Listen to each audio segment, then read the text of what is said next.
শিমুলিয়া গ্রামে রতন ও তার স্ত্রী শেফালি বাস করত। তাদের একটি বড় পুকুর ছিল। সে তার পুকুরে মাছ চাষ করে সংসার চালাতো। রতন ভাই, তোমার পুকুরের মাছগুলো দিন দিন এত বড় হচ্ছে কি করে? মাছগুলোকে কি খাওয়াচ্ছ? আমাকে একটু বলো। সবই সৃষ্টিকর্তার কৃপা। সৃষ্টিকর্তা চেয়েছেন, তাই হচ্ছে।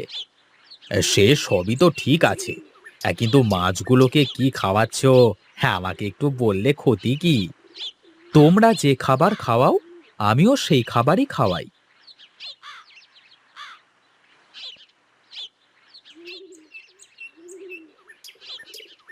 কি গো, কি হয়েছে? এত তাড়াতাড়ি চলে এলে যে? না গিন্নি, তেমন কিছু না। বর্ষার মাস চলছে, এদিকে জেলেও পাচ্ছি না। কবে যে পুকুরটা ভেসে যায় সেই চিন্তায় আছি। আবার সারা গ্রামের মানুষের মুখে মুখে একটাই কথা, আমার পুকুরে নাকি মন খানেক ওজনের রুই মাছ আছে। হ্যাঁ গো হ্যাঁ, আমিও যেখানেই যাই সেখানেই শুধু এই একই গল্প শুনি। আচ্ছা গিন্নি, আমি একটু গঞ্জের দিকে যাই, দেখি কোনো জেলে পাই কিনা।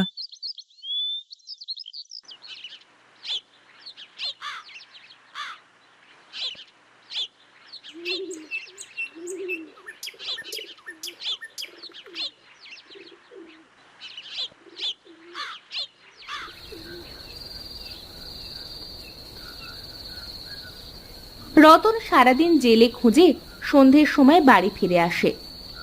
গিন্নি, ও গিন্নি, কই তুমি? তুমি এসেছো? তা কোনো জেলের খোঁজ পেলে গো? না গো গিন্নি, কোনো জেলের খোঁজ পেলাম না। বর্ষার মৌসুম তো, সব জেলেরা অনেক ব্যস্ত হয়ে পড়েছে। আচ্ছা, সে না হয় কাল তুমি আবার গিয়ে জেলের খোঁজ করবে। এখন অনেক রাত হয়েছে, খাওয়া দাওয়া করে ঘুমিয়ে পড়ো।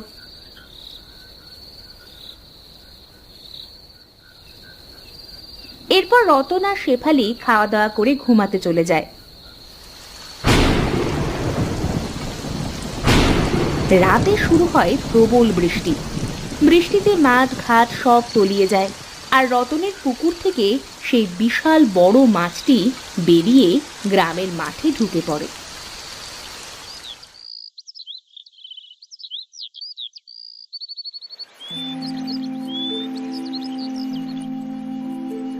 আরে, আরে, এ কি সর্বনাশ হয়ে গেল আমার! আমার এতদিন ধরে পোষা মাছটি মনে হয় আর পুকুরে নেই। গিন্নি, আমার জালটা নিয়ে আসো। জেলের আশায় থেকে সর্বনাশ হয়ে গেল। নিজেই দেখি পুকুরে কোনো মাছ পাই কিনা।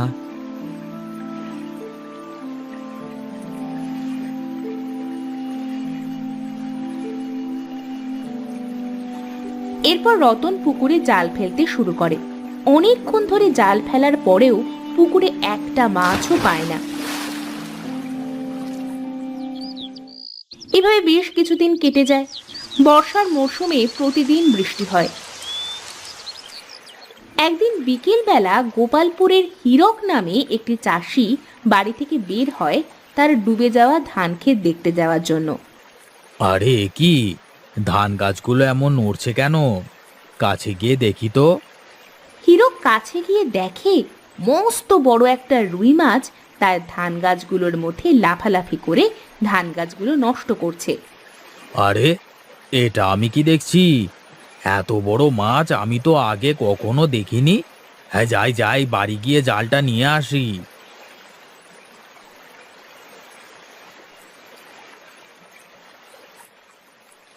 এরপর হীরক বাড়িতে গিয়ে কিছু লোকজন আর একটা জাল নিয়ে আসে মাছ ধরতে।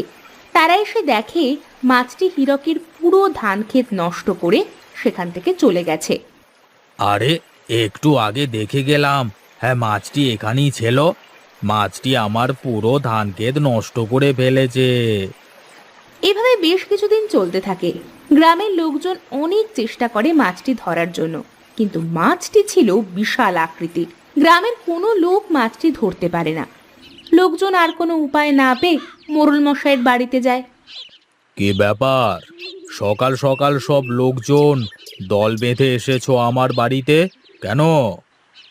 মোড়ল মশাই, আপনি তো জানেন আমাদের সব ফসলের মধ্যে পানি ঢুকে গেছে, আর একটি বড় আকৃতির রুই মাছ আমাদের ফসলের ক্ষেত নষ্ট করে ফেলেছে।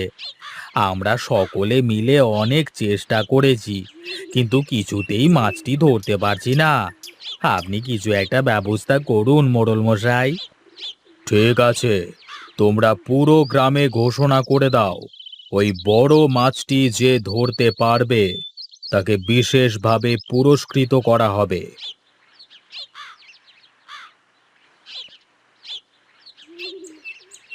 শোনো, শোনো, শোনো, গ্রামবাসীরা, তোমাদের জন্য সুখবর। মোড়ল মশাই ঘোষণা করেছেন, মাঠের বড় রুই মাছটা যে ধরতে পারবে তাকে বিশেষভাবে পুরস্কৃত করা হবে।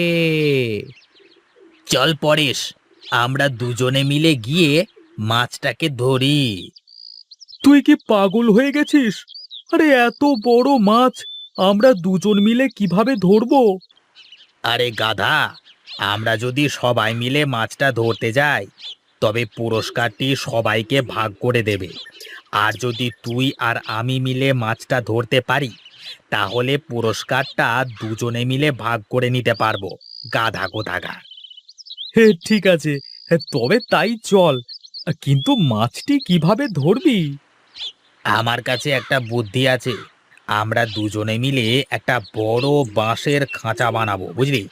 এই খাঁচার মধ্যে কিছু মাছের খাবার রাখবো, আর মাছটি খাঁচার মধ্যে ঢুকলেই খাঁচা বন্ধ হয়ে যাবে। কেমন? হে, বেশ বেশ, তবে তাই চল।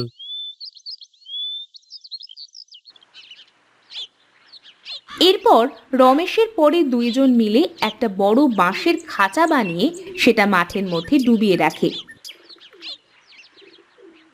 এই চল পরেশ, আমরা গিয়ে দেখি খাঁচায় মাছটা ধরা পড়লো কিনা। এই বলে রমেশ আর পরেশ বেরিয়ে পড়ে খাঁচা তোলার উদ্দেশ্যে, আর হীরক দূরে দাঁড়িয়ে ওদের কথা শুনে ওদের পিছন পিছন যেতে থাকে খাঁচায় মাছ ধরা পড়েছে কিনা দেখার জন্য। কিছুক্ষণ পরে রমেশ খাঁচা তুলে দেখে খাঁচার মধ্যে একটা চুনোপুটি ছাড়া আর কিছু নেই। আরে পরেশ, এটা কি হলো? খাঁচায় তো শুধু একটা দুটো চুনোপুঁটি ছাড়া আর কিছুই নেই। ধরতে এসেছিল রুই মাছ, পেয়েছে কিনা চুনোপুঁটি। একেই বলে ছেঁড়া কাঁথায় শুয়ে লাখ টাকার স্বপ্ন দেখা। হ্যাঁ হ্যাঁ, হাসো হাসো, প্রাণ খুলে হাসো। কথায় আছে না, হাতি কাদায় পড়লে চামচিকিতেও লাথি মারে। দেখে নিও, এই মাছটি আমি ধরবো। বড় এসেছে রে, রুই ধরতে পুঁটি ধরে, তার আবার বড় বড় কথা। এভাবে দেখতে দেখতে অনেক দিন পার হয়ে যায়, কিন্তু কিছুতেই গ্রামের লোকজন মাছ ধরতে পারছিল না। এরপর গ্রামের সকলে মিলে একটা বড় জাল তৈরি করে মাছটিকে ধরে মোড়লের বাড়িতে নিয়ে আসে।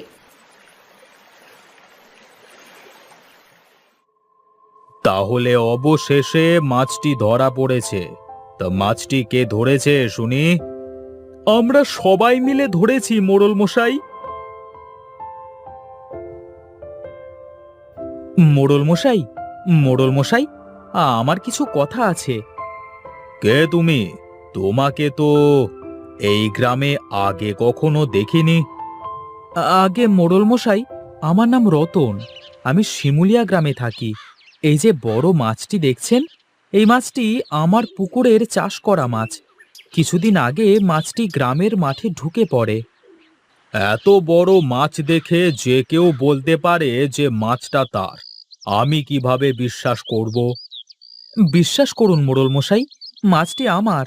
গোটা শিমুলিয়া গ্রামবাসী জানে এত বড় মাছ শুধু আমার পুকুরেই ছিল।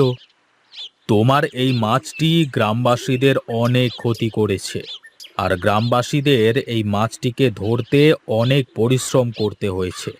এখন আমি কি করে এই মাছটিকে তোমাকে দিয়ে দেব বলো? দয়া করুন মোড়ল মশাই, আমি দীর্ঘ 10 বছর ধরে এই মাছটিকে এত বড় করেছি। এই মাছটি না পেলে আমি না খেতে পেয়ে মারা যাব। আমার সব জমানো পুঁজি আমি এই মাছটির পেছনে খরচ করে ফেলেছি। কিন্তু গ্রামের মানুষের ক্ষতিপূরণ কে দেবে? আর আমি ওদের কথা দিয়েছিলাম, মাছটি ধরতে পারলে ওদের পুরস্কৃত করব। আপনি এই গ্রামের প্রধান, আপনি যা সিদ্ধান্ত নেবেন আমি সেটাই মেনে নেব।